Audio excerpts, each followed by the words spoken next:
안녕하세요. 저는 40대 초반 여자입니다. 심심하다고 생각할 정도로 제 인생에서는 큰 사건들이 일어난 적이 없어요.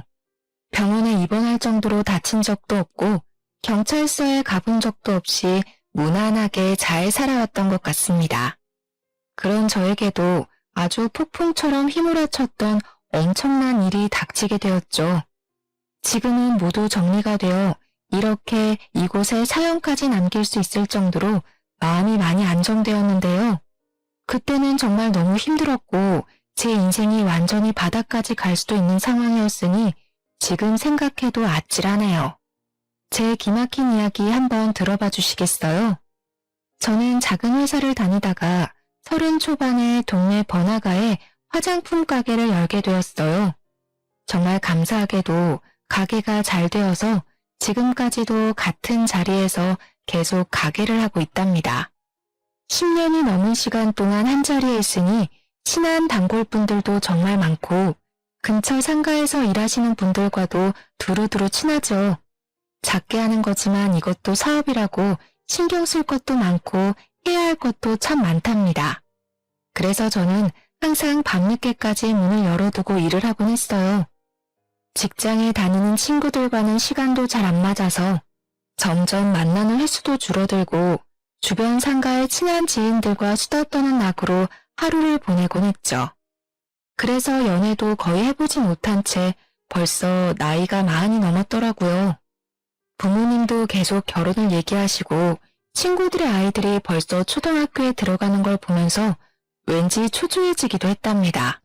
하루는 같은 상가에서 남성복 가게를 하는 친한 지인이 은근슬쩍 말을 꺼내더라고요. 언니는 연애할 생각 없어?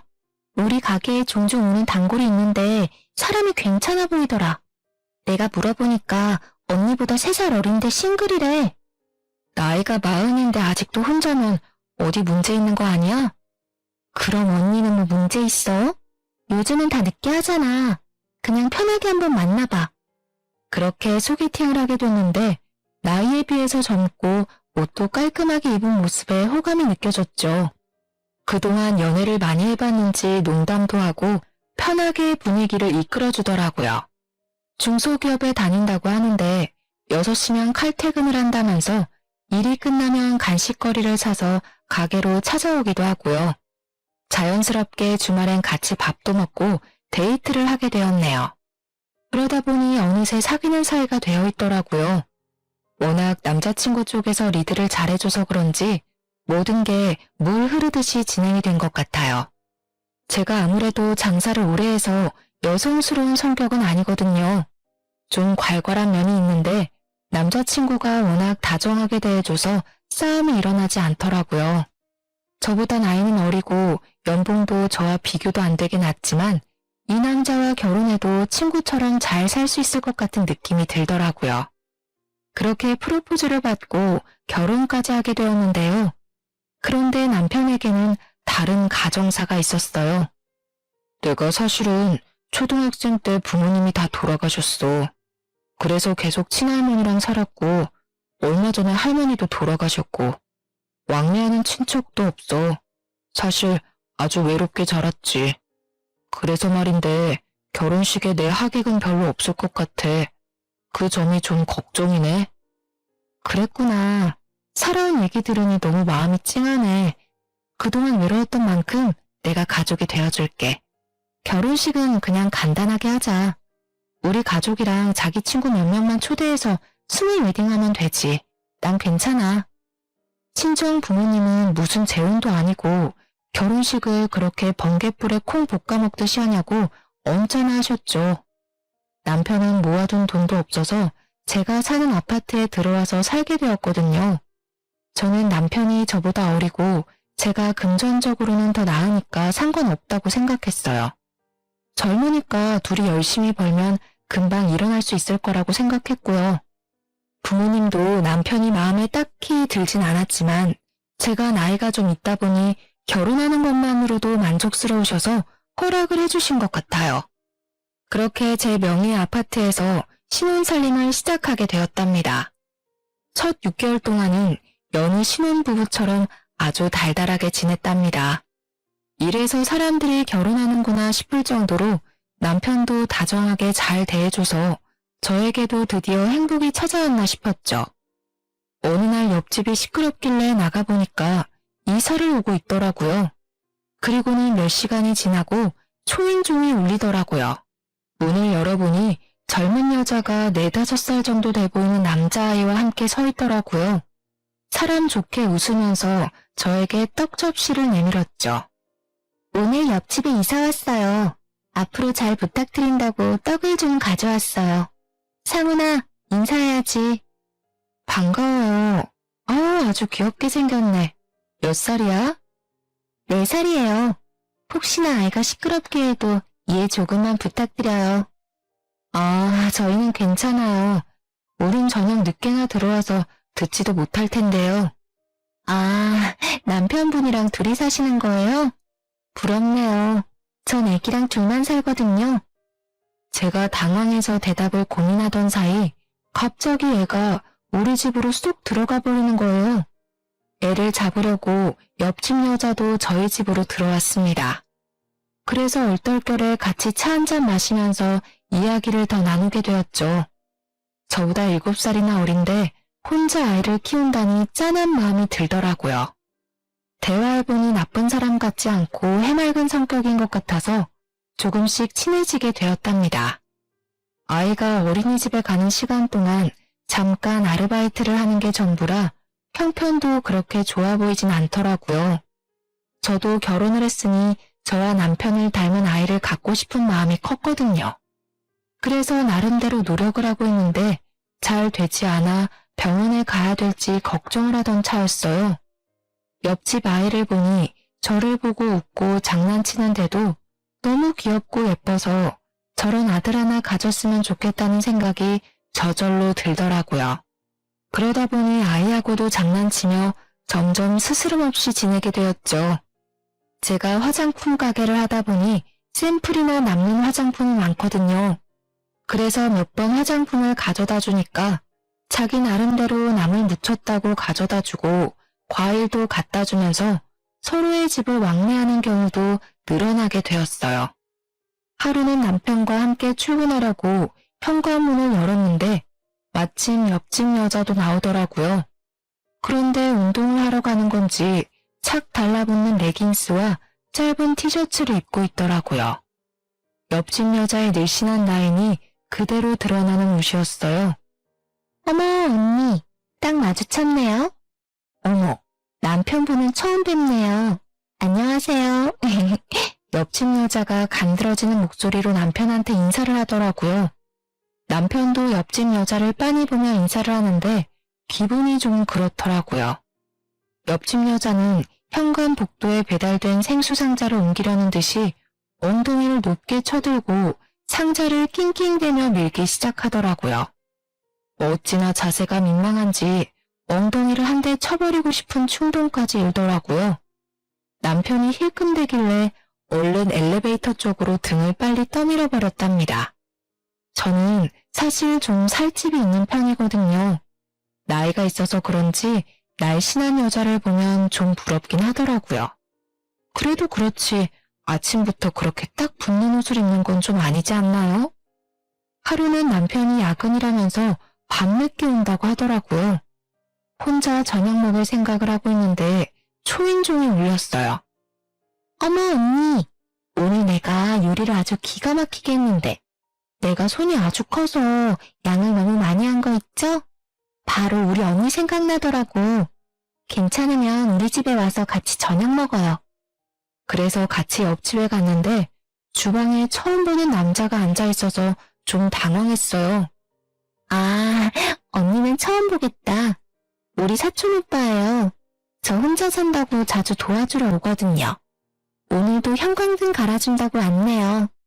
오빠가 사람이 진짜 괜찮은데 아직도 여자친구가 없어서 큰일이야. 저는 사촌 오빠라는 남자와 어색하게 인사를 나눴어요. 좀 불편해서 그냥 집에 가고 싶었지만 예의가 아닌 것 같아서 그냥 식탁에 가서 앉았죠. 차려준 걸 보니 식사보다는 안주에 가까운 메뉴가 많더라고요. 역시나 옆집 여자가 술을 들고 왔어요. 마침 우리 아이도 오늘 친정집에 가서 자게 됐거든요. 그래서 오랜만에 사촌 오빠랑 회포 좀 풀려고 그랬는데 언니도 와서 딱 좋네요. 아, 그런데 오빠분 불편하실 것 같은데. 그냥 두 분이서 편하게 드세요. 그냥 난 집에 갈게. 아닙니다. 이경준이라고 편하게 불러주십시오. 이렇게 아름다운 분과 함께 있으니까 전 더 좋은데요. 같이 한잔하시죠. 사촌 오빠랑 언니랑 아마 동갑일걸요? 둘이 편하게 친구하면 되겠네. 전 평소에 술이 약한 편이라 여러모로 이 자리가 불편했어요. 그래서 안주만 조금씩 깨작대고 있는데 사촌 오빠라는 사람이 자꾸 저에게 술을 권하더라고요. 어쩔 수 없이 조금씩 홀짝홀짝 마셨죠. 조금 먹었는데도 취했는지 살짝 어지러운 기분이 들었답니다. 옆집 여자와 남자는 신나게 수다 떨면서 분위기를 띄우더라고요. 남자도 화장실에 다녀온다 뭐 한다 하면서 일어섰다가 다시 앉았는데 제 팔꿈치가 닿을 정도로 제 옆에 너무 가깝게 앉더라고요. 옆집 여자는 어디 갔는지 보이질 않고 남자와 저만 남아있게 되었어요. 제가 처음 본 순간부터 얘기했지만 정말 아름다우십니다. 그러면서 남자가 제 손목을 슬쩍 잡는 게 아니겠어요? 저는 너무 놀라서 벌떡 일어났습니다. 지금 뭐 하시는 거예요? 저 유부녀예요. 동생한테 못 들으셨어요? 저는 기분이 너무 불쾌해져서 집으로 와버렸어요. 그 일이 있은 후에는 일부러 옆집이 나가는 소리가 들리면 한참 후에 나가는 식으로 옆집 여자를 좀 피하려고 했답니다. 그렇게 시간이 꽤 흘렀을 때였는데요. 저녁밥을 하고 있는데 초인종이 울렸어요. 직감적으로 옆집 여자라는 생각이 들어서 문을 안 열려고 했는데 글쎄 남편이 이미 열었더라고요. 어쩔 수 없이 현관으로 나가보니 옆집 여자가 끈 나시티 하나에다 짧은 반바지만 입고 서 있는 거 있죠? 언니, 요즘 많이 바쁜가 봐요. 통 얼굴을 못 보네요.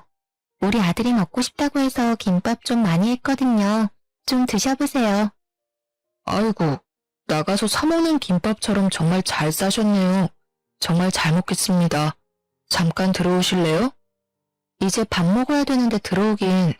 밥을 벌써 다 해서 김밥은 내일 아침에 먹으면 되겠네. 암튼 고마워. 잘 가. 저는 옆집 여자를 서둘러 보내버리고 남편도 얼른 식탁에 앉으라고 큰 소리를 냈죠. 남편이 마지못해 와서 밥을 먹더라고요. 당신보다 나이가 한참 어려서 그런가? 애엄마인데도 엄청 몸매가 좋으시네. 누가 보면 당신이 애엄마인 줄 알겠어. 나이가 어린 건 어떻게 알아? 내가 말도 안 해줬는데. 아, 딱 보면 몰라? 훨씬 어려 보이는구만. 당신도 관리 좀 해. 맨날 가게에서 앉아만 있으니까 뱃살이 더 나오잖아. 좀 그만 좀 먹고. 나이 많아서 살도 안 빠지는 거 몰라? 가뜩이나 몸매가 훤히 드러나는 옷만 입는 옆집 여자도 거슬리는데 남편이 자꾸 옆집 여자와 저를 비교하니까 화가 솟구쳤습니다. 그 후로도 옆집 여자가 몇 번을 망치를 빌리러 온다거나 뭘 물어본다거나 한다면서 자꾸 밤에 찾아오더라고요. 그때마다 남편하고 얼마나 간드러지게 대화를 하는지 한 번은 날 잡아서 말을 좀 해야겠다고 생각하고 있었죠. 남편이 계속 늦게 들어오고 대화도 예전처럼 많지도 않아서 같이 있으면 좀 서먹한 느낌까지 들더라고요. 이럴 때 아기가 있으면 아기 재롱에 같이 웃기도 하면서 살면 얼마나 좋을까 하는 마음이 자꾸 생기더라고요. 하지만 한약도 먹어가며 노력을 해봐도 좋은 소식은 쉽게 찾아오지 않았답니다. 온 신경이 아기 생각에 쏠려서 한 달 한 달 기대와 실망을 반복하며 지내니 제 자신조차도 황폐해져가는 기분이 들었어요. 밖에서 저보다 나이 어린 여자들이 유모차를 끌고 가는 모습을 보면 얼마나 부럽고 좋아 보이던저. 나는 저런 행복을 영영 느껴보지 못하는 게 아닐까 하는 조급함이 밀려오고 좀 더 어릴 때 결혼을 했어야 했다는 후회도 들곤 했어요. 남편과의 사이를 좀 돈독하게 만들어 보려고 오랜만에 주말에 밖에서 데이트를 하자고 했죠. 남편이 어찌나 귀찮은 표정으로 싫은 티를 내던지 서운하더라고요. 어르고 달래서 현관문을 나서는데 옆집에서도 인기척이 나는 게 아니겠어요? 옆집 여자가 착 붙은 원피스를 입고 아들 손을 잡고 나오더라고요. 어머 언니, 오늘 너무 이쁘시네요. 어디 좋은 데 가세요? 주말이니까 남편이랑 데이트 좀 하려고. 어머, 너무 부럽네요. 어디 가는데요? 저도 날씨 좋아서 우리 아들이랑 산책하려고 나온 거거든요. 그때 아이가 남편에게 달려오더니 남편 손을 탁 잡는 게 아니겠어요. 남편이 당황해서 저와 옆집 여자를 번갈아 가면서 쳐다보더라고요. 아이가 남편 손을 막 잡아 끌고 엘리베이터 앞으로 가서 어쩔 수 없이 같이 나가게 되었어요. 아파트를 나서서 걸어가는데 아이가 남편 손을 꾹 잡고 걷고 그 옆에 어느새 옆집 여자가 붙어서 걸어가고 있더라고요. 엉겁결에 저는 맨 뒤로 뒤쳐져서 따로 걷게 되었죠. 그때 지나가는 할머니들이 세 사람을 보면서 한마디씩 하더라고요. 아이고, 날이 좋아서 가족이 놀러 가나 보네. 좋을 때다, 좋을 때야. 아기가 지아빠를 쏙 빼닮았네. 마누라가 훨씬 어린가 보네.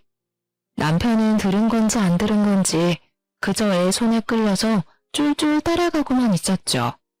뒤에서 세 사람을 보니까 할머니들 말대로 잘 어울리는 것 같아서 왠지 서글픈 기분이 들더라고요. 그래서 얼른 앞으로 달려가서 남편 팔짱을 끼고 걸음을 재촉했어요. 우리가 극장에 가야 돼서 좀 서둘러야 할 것 같네요. 그럼 다음에 봐요. 제가 남편을 데리고 빨리 걸으니까 옆집 여자가 입을 삐죽이더라고요. 저는 그렇게 옆집 여자와 아이를 남겨두고 남편과 차를 타고 출발을 했죠. 그렇게 남편과 극장에 갔지만 남편이 자꾸 틱틱대서 분위기를 다 망치고 말았어요. 결국 대판 싸우고 저녁도 안 먹고 집에 와서 쫄쫄 굶었답니다. 그렇게 남편과 저는 숨만 쉬어도 싸우기 시작했는데요. 결혼 초기만 해도 남편은 생활비를 꼬박꼬박 줬었거든요. 금액은 사실 적었지만 고마운 마음으로 받아서 아껴 쓰려고 노력했어요. 사실 벌이는 제가 더 괜찮았기 때문에 그걸로 남자 자존심을 갉아선 안 된다는 마음이 커서 제가 얼마 버는지도 말하지 않았었고요. 그런데 시간이 갈수록 남편이 자꾸 돈을 요구하기 시작하더라고요. 어느 날은 10만 원, 어느 날은 50만 원, 이런 식으로 자잘하게 자꾸 돈을 빌려달라고 했어요. 저는 그때마다 계좌이체를 바로 해주었는데요. 큰 금액이 아니니까 부부 사이에 바로 달라고 하기에도 좀 그렇더라고요. 그래서 그냥 남편에게 용돈을 준다고 생각하고 넘기고 있었죠. 그런데 한 달에 많게는 100만 원도 달라고 하는 식으로 계속 요구하니까 매출이 없는 달은 생활하기가 너무 힘들더라고요. 속은 부글부글 끓었지만 일단 지켜보자는 마음으로 참고 있었죠. 그런데 하루는 저녁에 들어와서 이런 말을 하는 게 아니겠어요? 회사가 좀 어려워져서 당분간 월급이 좀 밀릴 것 같은데 어떡하지? 우리가 있는데 바로 관두기도 그렇고 말이야. 앞으로 생활비는 못 줄 것 같아. 언제까지 월급을 안 준대? 그러면 새로운 회사를 좀 찾아보는 게 낫지 않아? 사장님이랑 내가 쌓은 정이 있는데 어떻게 바로 팽하냐? 너는 장사를 해서 그런지 참 매정하다. 너 돈 잘 벌잖아. 월 수입이 얼만지 말 좀 해봐. 나도 많이 못 벌어. 당신 월급보다 좀 더 많은 정도야. 거짓말 하지 마. 남편한테는 솔직하게 말을 해줘야지. 내가 뭐 네 돈 들고 도망이라도 간대? 왜 그렇게 숨겨? 한 달 매출이 얼만데? 매달 들쑥날쑥이라 딱 말하기가 좀 그래서 그래. 그럼 월급 다시 받을 동안 내가 알아서 생활비 내고 다 할 테니까 걱정하지 마. 그럼 됐지? 아씨 진짜 비싸게 구네. 대충 얼마인지 말하면 될걸. 네가 이렇게 우리 사이에 벽을 만드니까 그렇게 갖고 싶다는 애도 안 생기는 거 아니야. 그게 무슨 황당한 논리야? 매출 알고 싶어하는 당신이 더 어이없어. 나도 당신 월급 정확히 모르잖아. 생활비도 그동안 30만 원 줬으면서 뭐 얼마나 많이 줬다고. 너 참 사람 은근히 무시한다. 옆집 여자 좀 봐. 말도 얼마나 사근사근하게 하고 남자를 시켜 세워주냐. 가서 좀 배워. 어? 지금 말 다 했어? 그리고 당신이 옆집 여자를 얼마나 한다고 그딴 소리를 해. 제가 화를 내자 남편은 짜증을 내면서 얼른 안방으로 들어가 버리더라고요. 맞아요. 생활비 30만 원 받으면서 저녁마다 고기 반찬해서 차려주고 청소며 빨래며 살림도 다 한 게 바로 접니다. 저는 그래도 혼자 일하니까 남편은 회사에서 얼마나 사람들에게 시달릴까 싶어 제가 다 도맡아 했어요. 저보다 나이도 어리지만 그래도 남편이니까 청소기 한 번을 돌린 적이 없어도 대우해주려고 노력했네요. 그랬더니 점점 도가 지나치더라고요. 집에 오면 고개를 핸드폰에 쳐박고 저를 한번 쳐다보지도 않은 날이 늘어났답니다. 제가 대화를 해보려고 하면 귀찮아하면서 오만상을 찡그리고요. 당연히 아기를 준비하는 과정도 성의가 없었죠. 약속을 미루기 일쑤고 술 먹고 밤 늦게 들어오기도 하고요. 그런 남편의 모습을 보며 저도 점점 마음을 닫게 되더라고요. 늦게 결혼한 만큼 알콩달콩하며 행복하게 살고 싶었는데 이건 집에 청소년 남자를 키우는 기분이 들기까지 했어요. 제가 원하던 결혼의 모습과는 너무 달라서 이럴 바엔 차라리 예전처럼 혼자 자유롭게 살고 싶다는 마음이 들었죠. 그러던 어느 날 남편의 숨겨진 모습을 보게 된 날이 있었어요. 어김없이 술 냄새를 풍기며 밤 늦게 들어와서는 방으로 들어가려는 제 팔목을 거칠게 잡더라고요. 나 차 좀 바꿔줘. 사고가 나서 차가 없어. 뭔 소리야? 말을 똑바로 해. 차가 없다니. 사고는 언제 났는데 이렇게 멀쩡해? 아무튼 사고 나서 차 폐차시켜버렸으니까 당장 차 좀 한 대 뽑아줘. 당신 능력 있잖아. 응? 야밤에 뭔 호두깨 같은 소리를 하고 있어. 오늘 아침만 해도 멀쩡했던 차를 폐차시킨 게 말이 돼? 그럼 당신도 병원에 있어야지. 폐차시켰던 증거 있어? 증거 보여줘봐. 아이씨, 무슨 증거야. 누가 꼰대 아니랄까봐 진짜. 야, 하늘 같은 남편이 차 뽑아달라면 알았다고 하면 될 것이지. 뭔 말이 그렇게 많아? 안 되면 할부로라도 사줘. 당장 타고 다녀야 될 거 아니야. 내가 내일 계약할 테니까 당신이 명의만 좀 빌려줘. 말도 안 되는 소리 그만해. 차 사기만 해봐. 당장 급하면 내 차 타고 다녀. 그럼 되잖아. 어이씨, 진짜 더럽게 말 안 통하네. 남편은 갑자기 소리를 지르면서 집안의 물건들을 다 내던지기 시작했어요. 텔레비전부터 시작해서 청소기, 그릇들까지 닥치는 대로 깨부수는데 너무 놀라고 무서웠답니다. 남편이 이렇게 폭력적인 모습이 있는지 전혀 몰랐었는데 눈까지 희번뜩해서 난장판을 치는 걸 보니 내가 생각했던 사람이 아니었다는 생각이 퍼뜩 들더라고요. 저는 울면서 그만하라고 소리를 질렀어요. 남편은 씩씩대며 집안을 휘젓고 다니다가 문을 박차고 나가버리더라고요. 그렇게 남편은 3일 동안 집에 들어오지 않았어요. 저는 혼자서 남편이 부순 물건들을 다 치워야 했죠. 지금도 그때 혼자 울면서 집을 정리했던 기억을 떠올리니 당시에 비참했던 기분이 떠올라 눈물이 날 것 같네요. 저 역시 남편에게 연락도 하지 않았는데 저녁에 집에 가보니 아무 일도 없었다는 듯이 텔레비전을 보고 있더라고요. 그러고는 자연스럽게 저한테 말을 걸고 그 일이 있었던 이전처럼 행동하는 게 아니겠어요? 지금 생각해보면 그때 남편이 하는 대로 넘어갔으면 안 되었는데 바보 같던 저는 사과 한마디 못 받고 그렇게 구렁이 담 넘어가듯이 넘어가는 남편을 받아줬네요. 저도 장사를 하니까 말하는 걸로는 지지 않는 편인데 남편은 진짜 못 이기겠더라고요. 상황에 맞춰서 얼마나 말을 잘하고 잘 남기는지 어느새 남편한테 끌려다니는 상황이 되곤 했답니다. 그렇게 다시 평범한 일상을 지내고 있었는데 가게로 옆집 여자의 사촌 오빠가 찾아온 게 아니겠어요. 어떤 남자 손님이 자꾸 저를 흘깃거리길래 말을 건네려고 가까이 가보니 그 남자더라고요. 제가 놀라서 쳐다보니까 남자가 씩 웃는데 기분이 좀 그렇더라고요. 그동안 잘 지내셨어요? 제가 찾아와서 놀라셨죠? 아, 네. 좀 당황스럽네요. 화장품 사러 오신 거예요? 여기가 제가 하는 가게인 거 알고 오신 거예요? 네. 이 근처에 뭐 사러 왔다가 여기서 화장품 가게 하신다고 사촌 동생이 말했던 게 기억이 나서요. 혹시나 들어와 봤는데 딱 여기 계셔서 저도 놀랐습니다. 점심 안 드셨으면 같이 드실래요? 저 혼자 먹으려던 참이거든요. 아, 먹을 시간이긴 한데 전 보통 배달시켜서 간단하게 먹어요. 그러지 마시고 나가시죠. 제가 아주 맛있는 거 사드릴게요. 오늘 날씨가 아주 좋아요. 바람도 쐬고 좋잖아요. 자자, 얼른요. 저도 좀 마음이 답답했었는데 산책하면 좋겠다 싶어 그냥 따라 나섰어요.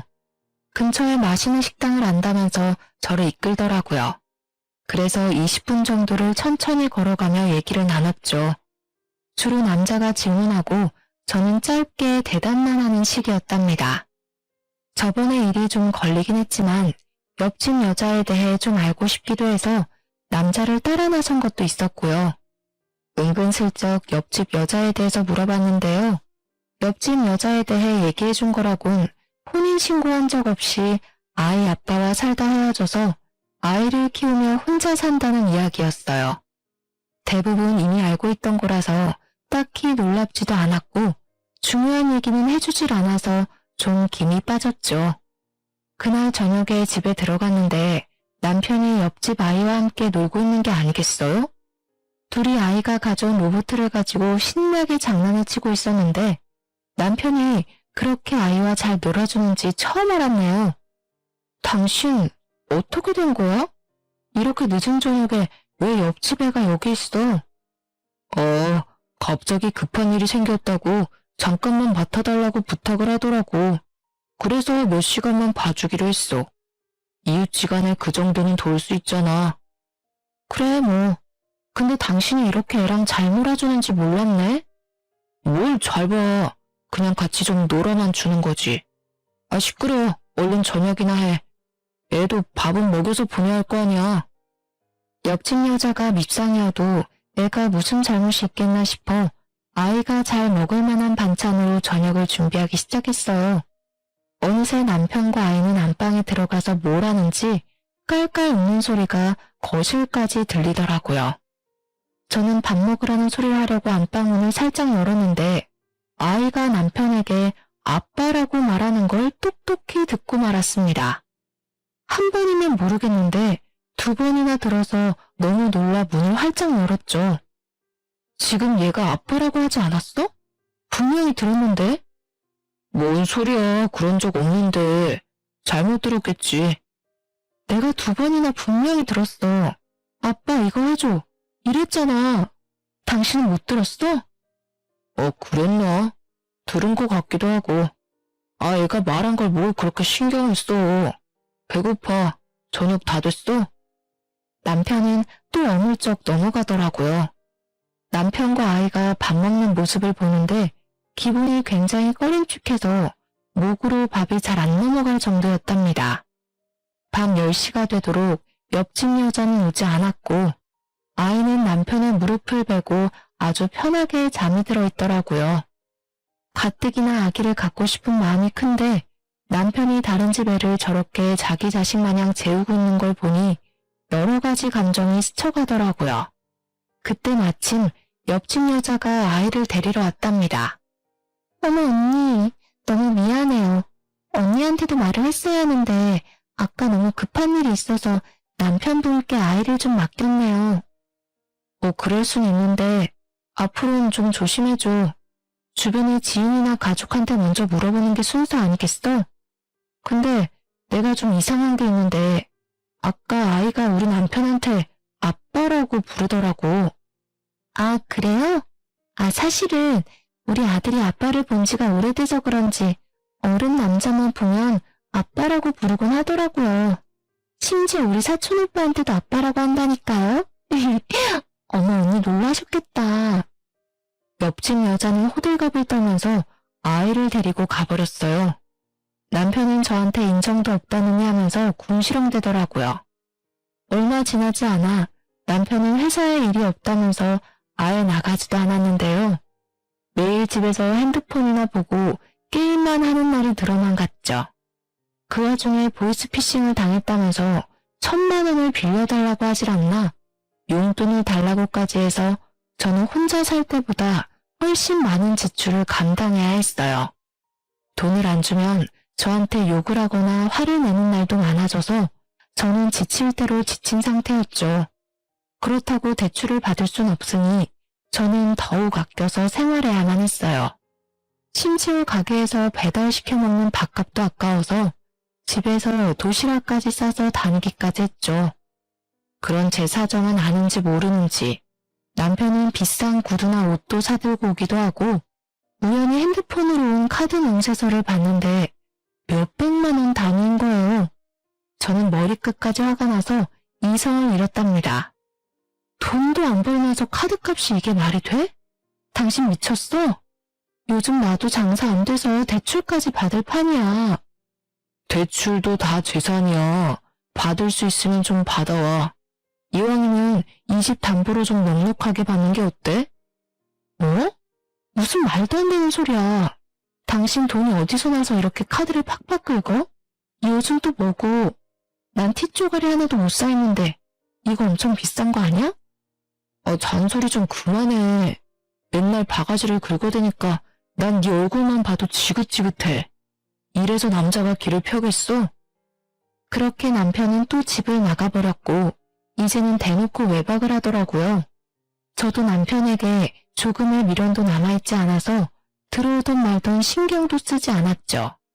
그러던 어느 날 남편이 제 얼굴에 사진 몇 장을 휙 던지는 게 아니겠어요. 어이가 없어서 사진들을 살펴봤는데 사진 속에는 저와 옆집 여자의 사촌오빠가 나란히 걷고 있는 모습이 담겨 있었어요. 저는 황당한 얼굴로 남편을 바라봤죠. 너 바람났냐? 어떤 놈이야? 어떤 놈이길래 대낮 붙어 이딴 데를 드나들어? 도대체 무슨 소리야? 그냥 걷는 사진인데 무슨 말도 안 되는 소린데. 그리고 이 남자, 옆집 여자 사촌오빠야. 야, 사진 똑바로 봐. 뒤에 찍혀있는 장소를 보라고. 이렇게 증거가 있는데 발뺌이야? 너 당장 이혼이야. 참나 어이가 없어서 간판 코딱지만하게 보이는 걸 갖고 우기는 거야? 이딴 걸 지금 증거라고 들이미는 거야? 다른 남자랑 같이 있는 사진이 찍혔는데 뭔 말이 많아. 네가 바람핀 거고 네가 유책 배우자야. 네가 날 배신했고 난 절대 안 봐줄 거니까 변호사나 준비해. 이거 말고도 다른 증거 차고 넘쳐. 이 남자 옆집 여자 사촌 오빠라니까. 내가 옆집 여자 불러올게. 물어보면 되잖아. 저는 옆집 여자에게 연락해서 집으로 좀 와달라고 했죠. 바로 초인종이 울리고 옆집 여자가 술술 웃으면서 집 안으로 들어오더라고요. 옆집 여자가 바닥에 떨어진 사진 한 장을 집어들고 한참 바라봤어요. 어머 언니, 이 사진은 뭐예요? 우리 사촌 오빠랑 바람난 거예요? 어머 웬일이야. 거봐, 이분도 나랑 같은 말을 하시네. 감히 나 몰래 다른 놈을 만나? 내가 무조건 소송 걸 거야. 어쩐지 우리 사촌 오빠가 요즘 만나는 여자가 있다고 하더니 그게 언니였는지는 상상도 못했네요. 아, 그러셔? 그럼 어디 다른 증거도 좀 보여줘봐. 이까짓 거로 소송한다니 머리가 떨어져도 한참 떨어지는 거 아니야? 그럼 이건 어때? 이 정도는 돼야지. 저는 남편 핸드폰으로 동영상 하나를 전송했어요. 동영상을 보기 시작한 남편의 얼굴이 사색이 되어 가더군요. 동영상 안에는 남편과 옆집 여자 그리고 사촌 오빠가 커피숍에서 대화를 나누는 장면이 찍혀져 있었거든요. 아, 진짜 돈 뜯어내기 더럽게 어렵다니까. 이번에 1,000만 원도 간신히 뜯었어. 이 뚱땡이랑 언제까지 살아야 되냐? 역겨워 죽겠어. 빨리 끝내고 싶다 진짜. 조금만 참아 자기. 증거 조금만 더 만들면 바로 작업 들어가자. 나도 우리 자기 그 여자 옆에 두는 거 살 떨리기 싫어. 남편과 옆집 여자는 하얗게 질린 얼굴로 서로를 멍하게 바라보고 있더라고요. 저는 남편에게 다가가서 뺨을 아주 세게 때렸어요. 그리고 남편의 멱살을 잡고 거칠게 흔들기 시작했어요. 뭐? 내가 유책 배우자라고? 누가 누굴 배신해? 야, 이 버러지만도 못한 사기꾼아. 네가 어떻게 나한테 이래? 여보, 다 오해야. 이걸 어디서 봤는지 모르겠는데 이건 분명히 조작이야. 난 이 여자를 밖에서 만난 적도 없는데 어떻게 이런 게 찍혀. 이건 날 모함하는 거라고. 개풀 뜯어먹는 소리 하고 있네. 네가 뭐 얼마나 대단한 작자라고 누가 널 모함해. 둘이서 연극하면서 나 하나 바보 천치 만드니까 기분 좋았니? 아주 신났어. 저는 바로 옆집 여자의 머리채를 확 휘어잡고 거칠게 양옆으로 흔들기 시작했어요. 머리카락을 한 움큼 뽑고서는 비명을 지른 옆집 여자를 바닥으로 밀어버렸죠. 옆집 여자가 고개를 바닥에 박고 덜덜 떨고 있더라고요. 사기칠 위인도 못 되는 이 무식한 것들아. 니네야말로 바닥까지 떨어질 준비해. 언니, 잘못했어요. 한 번만 봐주세요. 너무 살기가 어려워서 그랬어요. 우리 어린 아들을 봐서라도 한 번만 봐주세요. 네? 웃기고 있네. 네 그 애틋한 아들 오늘부로 못 볼 테니까 가거나 해도. 남의 눈에서 눈물 나게 하면 네 눈에선 피눈물 나는 법이라는 걸 확실히 알게 해줄게. 저는 옆집 여자에 대해서 여러모로 이상하다는 걸 느끼고 있었는데 사촌 오빠라는 남자와 밥을 한번 먹은 뒤로 그 남자가 뭘 숨기고 있다는 인상을 강하게 받았답니다. 마침 같은 건물에 흥신소가 있었는데 오며 가며 인사를 했던 기억이 있어서 한번 속는 셈 치고 찾아가 보게 되었어요. 사촌 오빠라는 남자에 대한 정보를 좀 찾아달라고 했더니 이틀도 안 돼서 알려주었는데요. 결과가 아주 놀랍더라고요. 그 남자는 옆집 여자와 친척 사이는 당연히 아니었고 사기 전과도 있는 사람이었어요. 저는 바로 남자에게 연락해서 한번 만나자고 했는데 아주 반기면서 바로 약속을 잡더라고요. 커피숍에서 마주한 남자는 아주 사람 좋은 웃음을 지으며 저를 은근한 눈빛으로 바라보는 게 아니겠어요. 그쪽이 누군지 다 알고 왔으니까 솔직하게 다 털어놓는 게 좋을 거예요. 그럼 그쪽은 형은 면하게 해줄 테니까. 지금이 마지막 기회예요. 또 감옥 가고 싶진 않잖아요? 제 말을 들은 남자의 표정이 순식간에 변했어요. 정색을 하고 말을 하는데 완전히 다른 사람 같았답니다. 그 두 사람이 다 짠 거고 저는 아는 게 없어요. 그냥 그쪽이랑 바람만 펴주면 3천만 원 준다고 해서 하게 된 거예요. 우리가 지금까지 뭘 한 것도 없고 난 잘못한 거 없잖아요. 난 빼줘요. 그니까 지금 싹 털어놓고 나한테 협조하라고요. 그리고 두 사람이랑 만났을 때 얘기하는 거 동영상 찍어서 나한테 넘겨요. 남자는 다시 감옥에 가는 게 싫었는지 바로 남편을 배신하고 모든 진실을 털어놓더라고요. 사실 남편과 사촌 오빠라는 그 남자는 20대 때부터 알고 지낸 친구 사이라고 해요. 둘 다 사기죄로 구치소에 갔을 때 만나서 지금까지 서로 사기치는 걸 도와주는 관계였던 거죠. 남편은 반반한 외모 믿고 외로운 여자들한테 접근해서 사귀는 척하면서 돈을 빌리고 사업한다고 투자도 받는 식으로 사기를 치고 다녔다고 해요. 그러다가 소송 이혼을 해서 승소하면 여자의 재산의 절반까지 받을 수 있다는 걸 알게 돼서 작정하고 사기 결혼까지 하기로 한 거죠. 돈을 잘 벌고 재산도 좀 있는 여자들을 찾아다니다가 우연히 옆 가게에서 장사하는 지인에게 제 이야기를 듣게 된 거고요. 그렇게 제가 남편의 첫 사기 결혼 상대가 된 것이었어요. 더 기막힌 건 옆집 여자는 남편과 오래 사귀고 사실혼 관계였다는 거죠. 그 아이도 당연히 남편의 아이였고요. 남편은 저와 결혼하고 혼인신고까지 하는 것을 성공한 뒤에 옆집으로 그 여자와 아이를 불러들이고 제가 사촌 오빠랑 바람이 나도록 만들려고 한 거였죠. 믿을 수 없는 현실 앞에서 앞으로 닥칠 일이 너무나 무서워 몸서리가 쳐졌답니다. 경찰서 한번 가보지 않고 살았던 제 인생에 이런 믿을 수 없는 사건이 벌어지다니 부모님 볼 면목도 없고 미치겠더라고요. 그동안 오래 장사하면서 좋은 사람인지 나쁜 사람인지 딱 알아볼 수 있다고 말하고 다니곤 했던 제 자신이 얼마나 창피했는지 몰라요. 남편에게 배신당한 것도 당한 거지만 도대체 어떻게 해결을 해야 하는지 깜깜하더라고요. 모든 진실을 알고 난 뒤에 혼자 가슴을 쳐가며 몇 날 며칠을 목 놓아 울었답니다. 무릎 꿇고 잘못했다면서 저를 회유하려는 남편을 차가운 눈빛으로 째려보았어요. 그동안 이 뱀 같은 남자의 새치하에 얼마나 농락을 당했는지요. 그래도 남편이라고 영양제까지 매일 갖다 바치면서 내조하려고 했던 제 자신이 불쌍하고 또 불쌍했어요. 여보, 잘못했어. 내가 머리가 어떻게 됐나 봐. 한 번만 용서해주면 이제 당신만 바라보면서 살게. 우리 이쁜 아기도 낳아서 오손도손 잘 살아봐야지. 아기 같은 소리 하네. 네 친구가 그러더라. 너 정관수술했다며.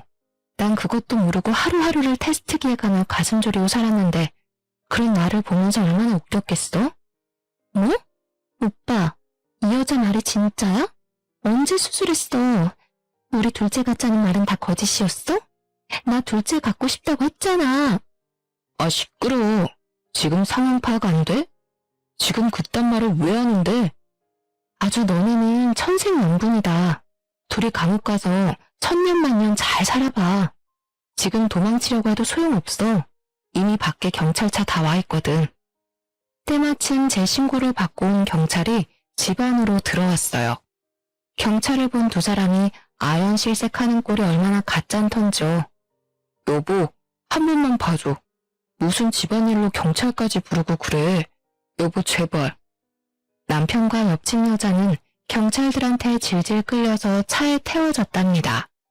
끝까지 안 가려고 바닥을 기면서 버티는데 아주 못 봐주겠더라고요. 그 후로 두 사람은 사기죄로 나란히 감옥에 들어가게 되었어요. 사촌 오빠라는 남자도 당연히 경찰 조사 끝에 형이 인정되어 구치소에 수감되었고요. 저는 감옥에 있는 남편과 이혼 소송을 진행했고 적지만 위자료도 챙길 수 있었죠. 옆집 여자 상대로 상간녀 소송도 바로 진행해서 옆집에 새들면서 냈던 보증금을 위자료로 모두 받아낼 수 있었답니다. 그게 그 여자의 전 재산이었거든요. 저는 그 이후로 충격이 너무 커서 가게를 좀 쉬었다가 최근에서야 다시 일을 시작했답니다. 이제는 많이 괜찮아져서 이렇게 사연도 보낼 수 있게 되었죠. 따지고 보면 제가 잘못한 건 전혀 없는데 왜 제 인생을 슬픔과 후회로 낭비하고 살아야 하나 생각이 들더라고요. 그래서 툭툭 털어내고 후련하게 저의 인생을 씩씩하게 살아내기로 다짐했어요. 딱히 나쁜 일을 저지르지 않고 평범하게 살았었는데 사기꾼과 결혼을 했었다니 얼마나 기막힌 노릇인지 몰라요. 그 뒤로는 사람을 만날 때 더욱 조심하게 되더라고요. 제 기막힌 사연 들어보시니 어떠셨나요? 여러분도 사람을 만날 때 어떤 사람인지 잘 따져보시고 만남을 이어가시면 좋을 것 같아요. 제 이야기 들어주셔서 감사합니다. 모두 행복하세요.